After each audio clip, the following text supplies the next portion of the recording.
WhatsApp number കൊടുത്തിട്ടുണ്ട്. അതിൽ WhatsApp ചെയ്ത് ബുക്ക് ചെയ്യാവുന്നതാണ്. ഡയറക്റ്റ് കൺസൾട്ടേഷൻ ഉണ്ട്, ദൂരെയുള്ളവർക്ക് വിദേശത്തുള്ളവർക്കൊക്കെ ആയിട്ട് ഓൺലൈൻ കൺസൾട്ടേഷൻ ഉണ്ട്. ഓക്കെ, ഇനി അതല്ലെങ്കിൽ നിങ്ങളുടെ അടുത്തൊരു ആയുർവേദ ഡോക്ടറെ കണ്ട് എത്രയും പെട്ടെന്ന് ട്രീറ്റ്മെന്റ്സ് ആരംഭിക്കുക കേട്ടോ, വെച്ച് താമസിപ്പിക്കേണ്ട. അത് തന്നെയാണ് രക്തവാതമാണ്. അപ്പൊ ഇതില് നമുക്ക് രക്തധാതു ദൂഷിക്കുന്നുണ്ട്, പിത്തദോഷം വർദ്ധിക്കുന്നുണ്ട്, വാതദോഷം വർദ്ധിക്കുന്നുണ്ട്. മനസ്സിലായല്ലോ? അപ്പൊ ഇതെല്ലാം വർദ്ധിപ്പിക്കുന്ന തരം ആഹാരങ്ങൾ നമ്മൾ ഒഴിവാക്കണം. അതെന്തൊക്കെയാണെന്നാണ് ഇനി പറയാൻ പോണത്, ശ്രദ്ധിച്ചാൽ കേട്ടോ.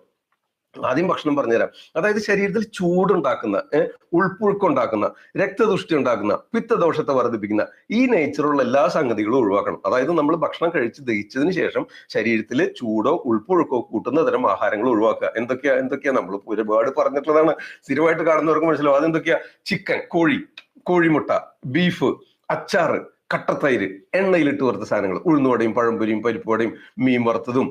എണ്ണ അധികം പാടില്ല എന്നർത്ഥം. എണ്ണ ഒഴിവാക്കിയാൽ പോലും നല്ലതാണ്. നിങ്ങൾ താളിക്കാൻ അല്പം വേണമെങ്കിൽ ചേർത്തോ, അത്രേ പാടുള്ളൂ. വളരെ മിനിമമായിട്ട് ഉപയോഗിക്കാം കേട്ടോ. ഓക്കെ, അപ്പൊ എണ്ണ പാടില്ല.